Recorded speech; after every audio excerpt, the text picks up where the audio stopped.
Hey friend, Rod Christofferson here again with another first listen review.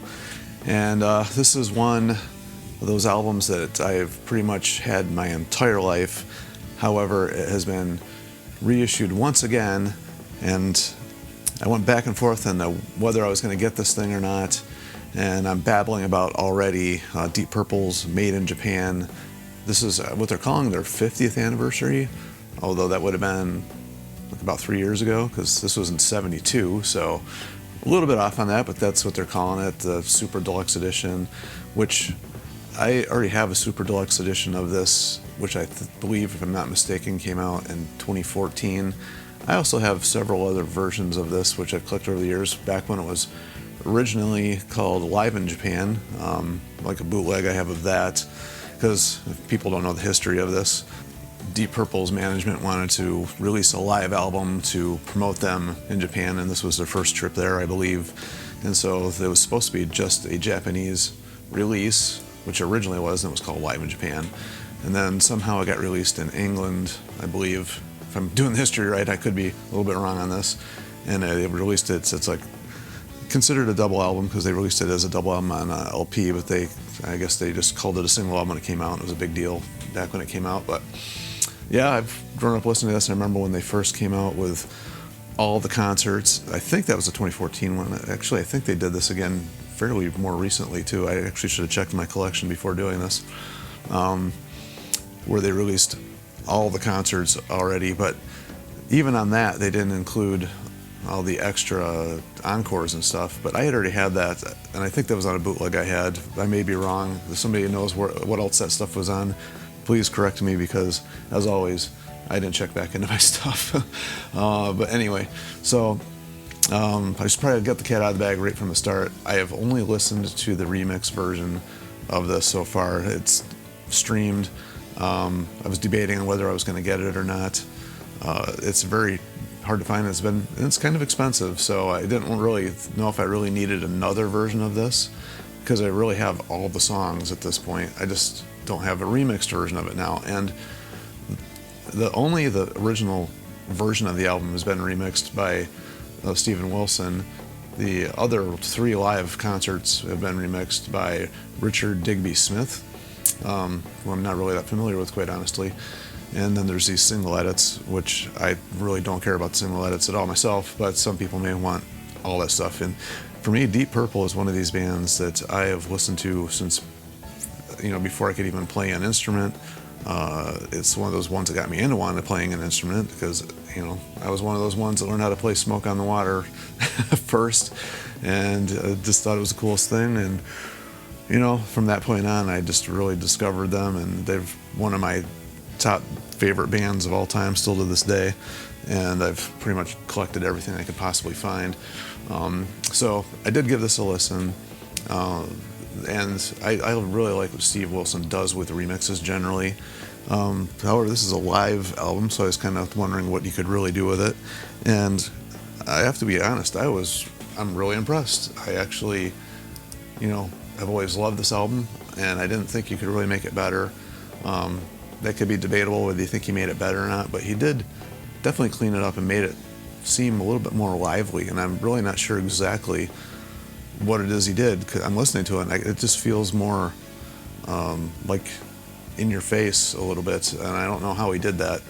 I kind of listened back to the original, and it just does have a little bit more life to it. That's about the best way I can think to describe it. It's just seems like it has a little bit more energy, and I can't really put my finger on exactly what it is he did. It just seems to have a little bit more, body and fullness to it, and but nothing really sounds like it's mixed really differently. I know I've read a couple places where it says he's brought out some nuances here and there. The only thing I really notice is you can hear a little bit more of like Richie's between notes type things, which, live, I love Richie Blackmore. He's actually one of my favorite guitar players in the world, but he definitely relies more on feel than he does technique live, and so he's a little bit, sloppy at points, and I don't mind that at all. I actually think it brings more life to the performance, and I hear maybe just a little bit more of that here and there. but other than that, I really can't put my finger on what it is that's different, but I really enjoyed listening to it again. And it's funny because I was listening to it and I'd forgotten how it just ends, like a space truck, and just kind of ends with like no real fanfare, and the crowd actually kind of hesitates to clap because it's almost like they weren't really sure if it was over or not. I always forgot how funny I always thought that was. But anyway, so it was fun checking that out and listening to that. I haven't heard a single thing off of these other remixes off of here, but I'm just looking at it again, and it's all 3 concerts, which I already mentioned. It's already been released before, and the edits are not the edits, the encores, and doesn't say anything about them being remixed. So I'm really not sure if that was actually done or not. I'm trying to figure out, somewhere in the notes here where it says anything about that being remixed. I'm really not sure. And then of course there's the Blu-ray stuff, which I never really seem to pay any attention to anyway.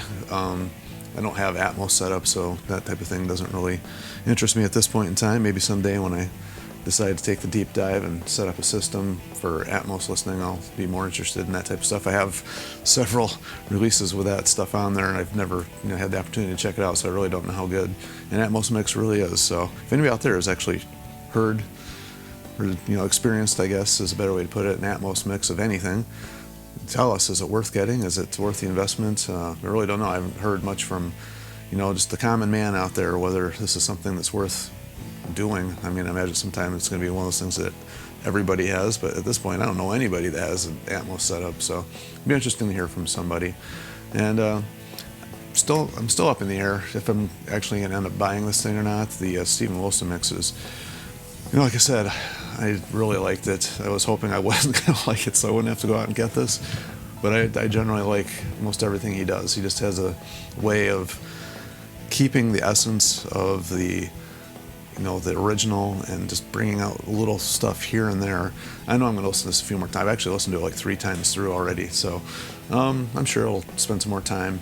It's just one of those albums I never get sick of, and just one of those bands I never really get tired of listening to. So I guess that's always a cool thing. So anyway, this one's kind of short because, like I said, I didn't really end up getting the whole thing. It's more of an overview than I guess it is a review. It's kind of a half and half, I guess. But as always, I ask for any comments or inputs on what anybody else thinks of this thing. I hate using the term money grab because I really don't think that's what this is. Sometimes I think there's things out there that are. I don't think that's what this is. I don't know. Maybe I'll see if the price comes down a little bit, or if somebody buys it and doesn't want it and find one on eBay or something like that. I really don't know if it's something I'm going to run right out and get or not. But I don't know if anybody else has picked up and they've got the, what they think of the live remixes by the non-Steven Wilson dude there, whose name I already forgot. Just feel free to comment and let us know. And I mean, I'm always up for Deep Purple's releases. They're still out there making music. That last album they made, I think, is great. It's one of the best things they've done in years. I'm ready and willing to hear some more stuff. So, as always, like, share, and subscribe to keep this music alive, because I'd really like to hear some more stuff from these guys. I like to keep their music alive, and until they release something else or dig something else out of the catacombs, I'll be standing there ready and waiting to buy it. So, until then, we'll see ya.